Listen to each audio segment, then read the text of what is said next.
I hope you are doing well. I am glad to speak to you today. I am Krzysztof Piaskowy, but of course you can call me Chris. Polish pronunciation is a bit strange, no problem. And I am working at Software Mansion as a React Native open source development. I am also a maintainer of Reanimated library, but on GitHub I look a little different. Something more like this. Yes, it's not a robot who replies to your issues. Yeah, it's me. So, this talk, I would like to start with a short story about this gentleman. Meet Tomek. Unfortunately, he isn't here with us today, but Tomek works together with me on Reanimated, and we have a lot of time. Tomek usually arrives at the office earlier than I do. And his desk is right next to mine.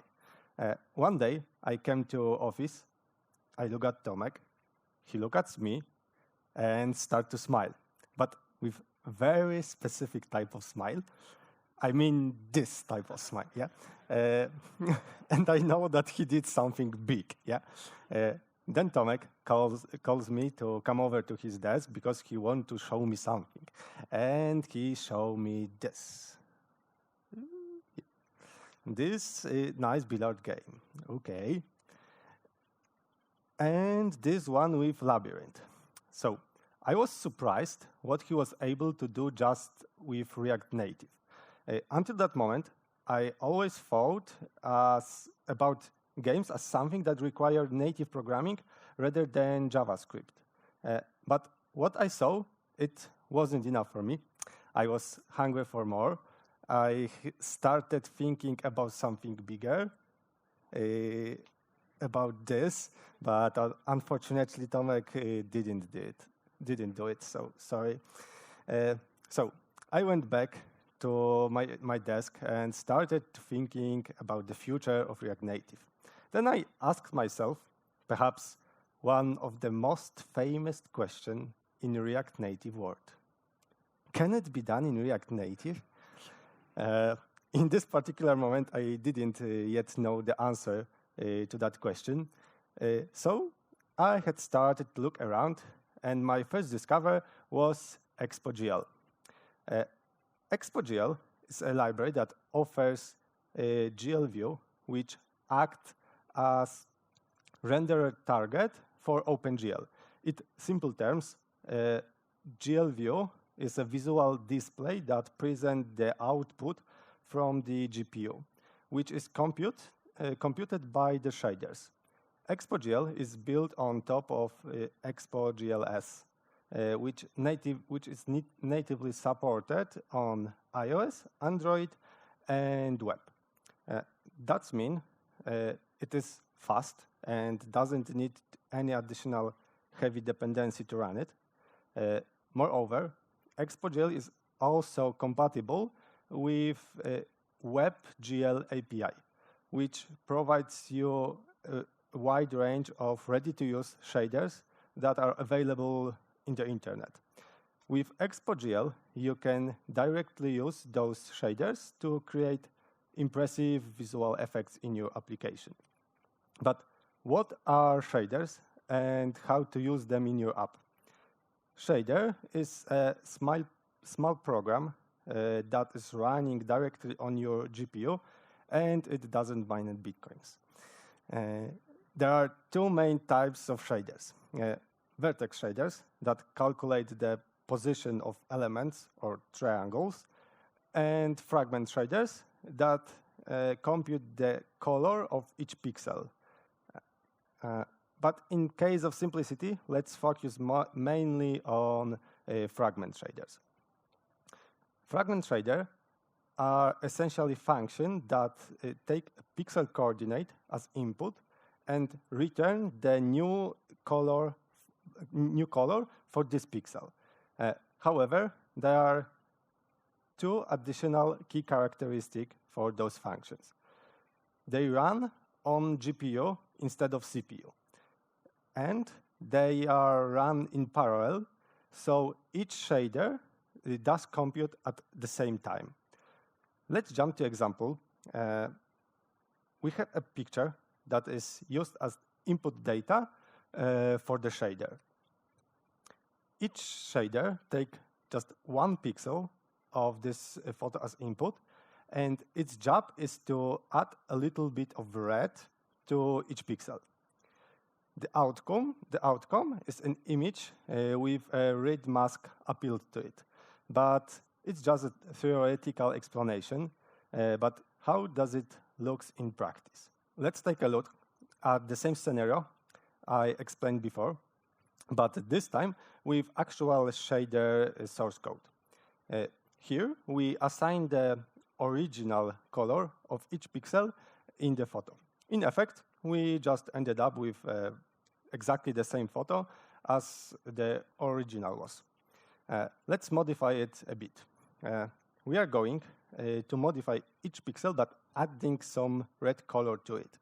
To do this, we will be adding a vector which contains RGBA value of each color channel with the range values from 0 to 1. Final result will be exactly the same as the red mask image I showed you before. Shaders are essentially clever mathematical equations. To achieve a slightly different effects, we can modify the previous shader by making the red channel value depend on the sign of the x coordinate.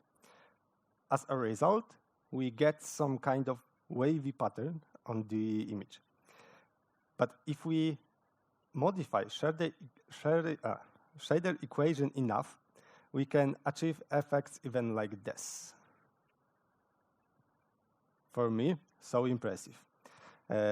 What is possible to achieve just with shaders? Just a quick recommendation. If you want to practice reading your own shaders or just need some inspiration, you should really check out Shader Toy. This is awesome website for that kind of stuff. But how we can use it in application?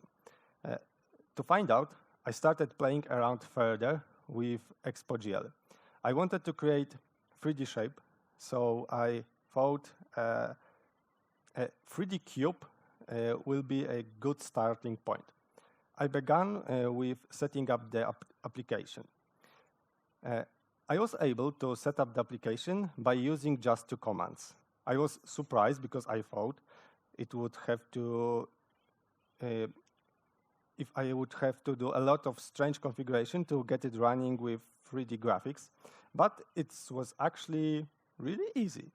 At the beginning, I didn't know how to start, but then I remembered that ExpoGL implements WebGL standard, where in internet you can easily find a lot of helpful resources about WebGL. So I was able to write some code that let me show a cube in the application without much effort. Basically, if you want to display a cube, you need to, oh, so loud. You need to do 3 things. Create a GL view that will display the output from the shader. Then you need to compile the vertex shader responsible for the position of cube. And finally, add the shader to GL context. And the last missing part is to write the shader itself. Pay attention to this one input matrix parameter, which controls the cube orientation in space. It's just math. So just displaying a cube is boring, yeah, to be honest. Let's add to this some animation, but we want to smooth animation. We don't want to run animation on busy JavaScript thread. And the solution is simple. We'll use Reanimated. Yes, ExpoGL is integrated with Reanimated, and this allows us to implement the updated GL context directly from the UI thread without any delays. To run the animation, we just 2 steps. We need just 2 steps this time. First, we need to create a shared value and just start the animation. The next step is to update the matrix parameter in every frame of the animation. The matrix presents the projection matrix of the cubes. It's still just a math, boring stuff, yeah? And to update the shader parameter, we need to, 1, get the pointer to the shader input parameter, 2, calculate the new projection matrix, and 3, update the value of the pointer, and just it. Since the ExpoGL supports reanimated, this also means that we can use gesture handler directly on the UI thread. Here, the code is almost identical to the previous case, but the one different is that we're modifying the projection matrix in 2 different axes instead of just 1. And it seems to work, yeah? And okay, what are the benefits of having other libraries integrated with Reanimated? As it's known, Reanimated is running on UI thread. Yeah, it's running. In short, this means that we don't need to send a serialized command through the bridge, and we can react faster to events and gestures. Additionally, if the JS thread is busy, we can still calculate the smooth animations, so we don't lose frames.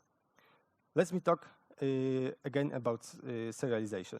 In the old architecture, every time when you called native method, this invocation was serialized to JSON string.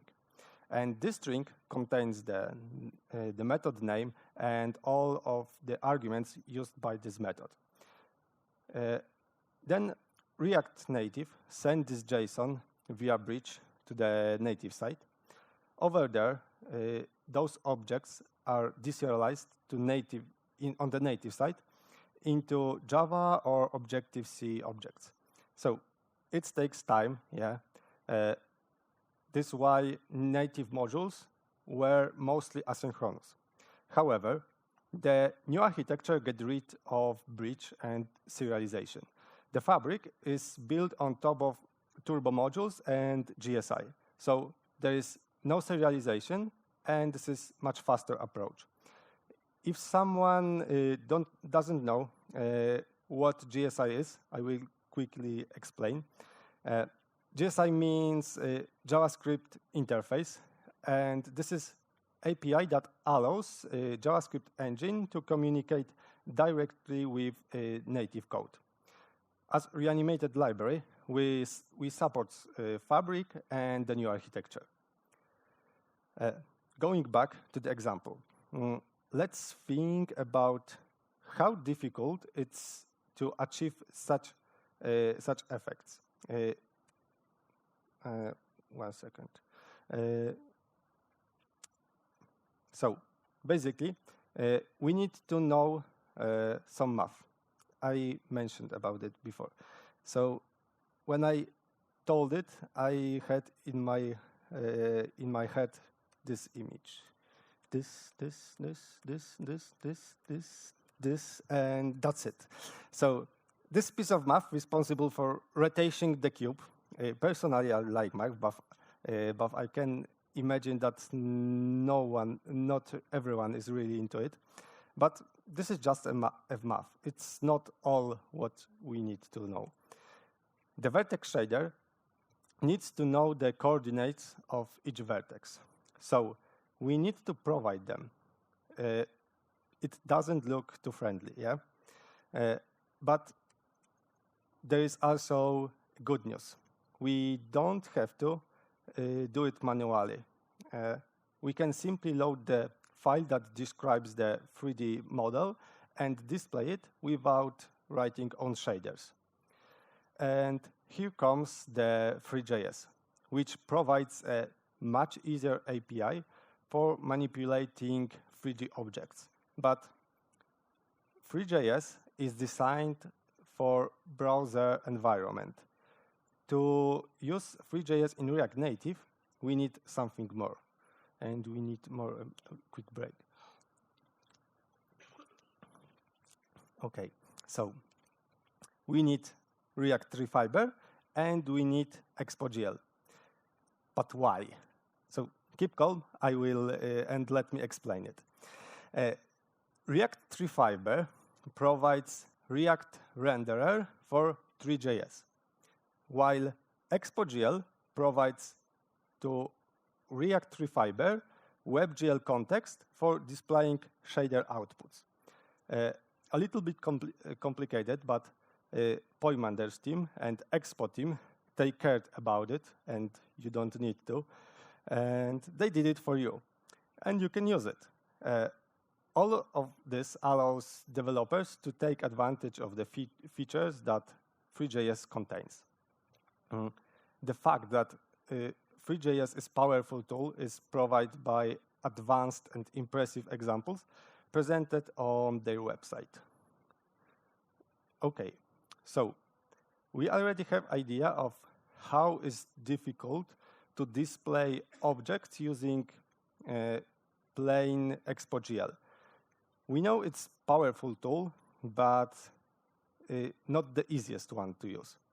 It requires knowledge about GPUs and shaders, but what about using Three.js to achieve this effect, what is presented on this screenshot?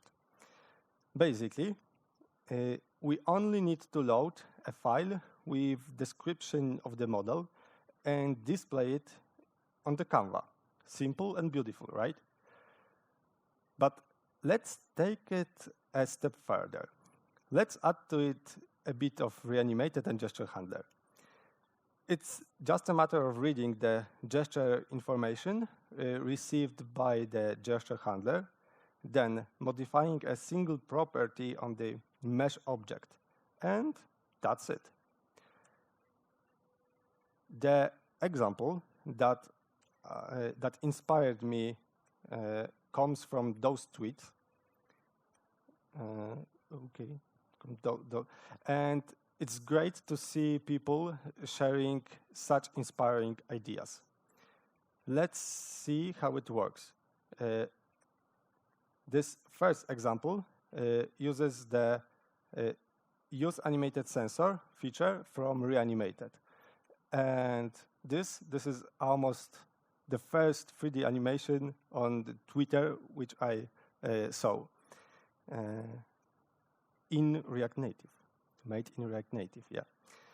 Taking the opportunity, I would like to show you a few great examples of using this hook.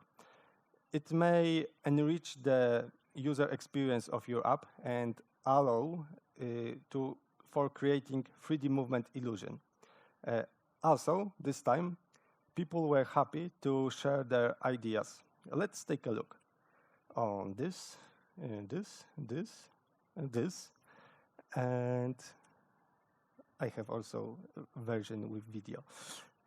I would love to see more this kind of feature in more apps.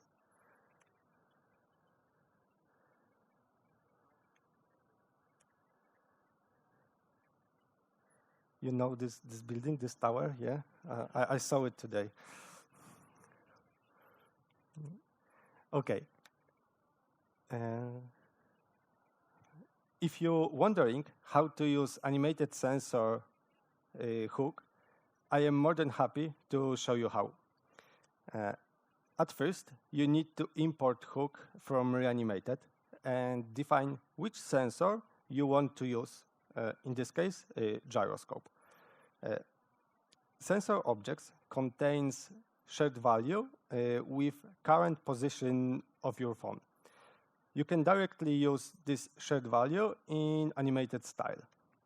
Finally, you simply pass the animated style to view as property and just it. That's would be enough about sensor, but it's hard to not mention about another great tool that has gained more popularity recently. React Native Skia is a wrapper for Google's library called Skia. And Skia is a 3D graphics render library. Comes with concept of drawable canvas. Maybe you are curious about where Skia is used, but I am pretty sure that you have come across with it before. It's pretty popular in many Google products. For example, Flutter uses Skia to draw every component on Skia canvas. Android relies on Skia to display almost all visible things on the screen. Google Chrome uses Skia as rendering engine. Also, you can find Skia in Google Maps, Google Drive, and Gmail too. I mentioned that Skia uses the canvas component. So we can imagine canvas as a blank page of paper, colorful pencils, and a set of rules how to draw dots, lines, squares, circles, etc. Exactly like that. We have a blank page, but we can add a circle to them, rectangle, or, for example, a line. It's like a Lego, yeah? We have a bricks, React components, and we can build from them whatever we want. We can even paint a picture, yeah? William has already proven that using Skia you can play like a Bob Ross. It's hard to add more here. I just want to mention one more thing. Did you know that Reanimated is integrated with Skia also? How to add animation to Skia component? The answer is super easy, and you can directly pass the shared value from Reanimated as a property, in this case the radius, and animated. Then you can enjoy smooth animation running on the UI thread. But what about gestures? Of course, it's also possible. One of our software mentioned open source goal was to provide a single, consistent, and simple API for gestures and animation. Now, you need to know. Now, all what you need to know is the API of Reanimated and Gesture Handler. And you can use it in many different scenarios with different libraries. Okay, Skia has shader support, yeah? Kind of like Expo.gl. The main difference is that Skia shaders are mostly for 2D graphics, while GL shaders are designed for 3D stuff. But the usage seems to be simple. When we add the shader, but when we add to shaders some math, we can achieve effects even like this. Especially when we add to Skia Reanimated and Gesture Handler, we can make awesome effects. Yeah, exactly like this, or like this. This is also just shader, single shader in Skia, or even like this. This is shader transition implemented in Skia, Gesture Handler, and Reanimated. The presented examples I took from William's channel. If you want to more content like that, I highly recommend you to visit William's YouTube channel. Okay, it's not right emoji, it's not this font, sorry. Let's talk about the future. I don't know the future, yeah, but I really like wonder about it. So what we can expect in 3D animation world? I am really curious if we will be able to create high-performance mobile games using React Native someday. Sure, React Native wasn't made for gaming, but hey, React was meant for browser, and now we use it in mobile apps too. Yeah, so why not, right? I also want to mention about the room, about the biggest room in the world, the room for improvements. Since iOS 12, Apple deprecated OpenGL support, meaning we will probably run into more GL issues on Apple platforms. But they introduced the Metal API, which should be way faster than OpenGL on iOS. As for Android, the Vulkan API is out there, but it's still pretty undiscovered field for React Native. Vulkan API should be faster since it has less overhead compared to OpenGL. But right now, unfortunately, there is no simple way to use Metal or Vulkan API with React Native. But together we can change it. I am researching this topic, but it's a pretty big deal and it's take time to figure it out. So if someone is interested in it also, let me know. You can find me on Twitter or GitHub. Okay, and that's it. I hope I inspired you to give 3D animation a try in your application. I think 3D technology is a large untapped potential in React Native world. So don't be afraid. Try to make your app stand out from the crowd. And remember, you are awesome. Thank you.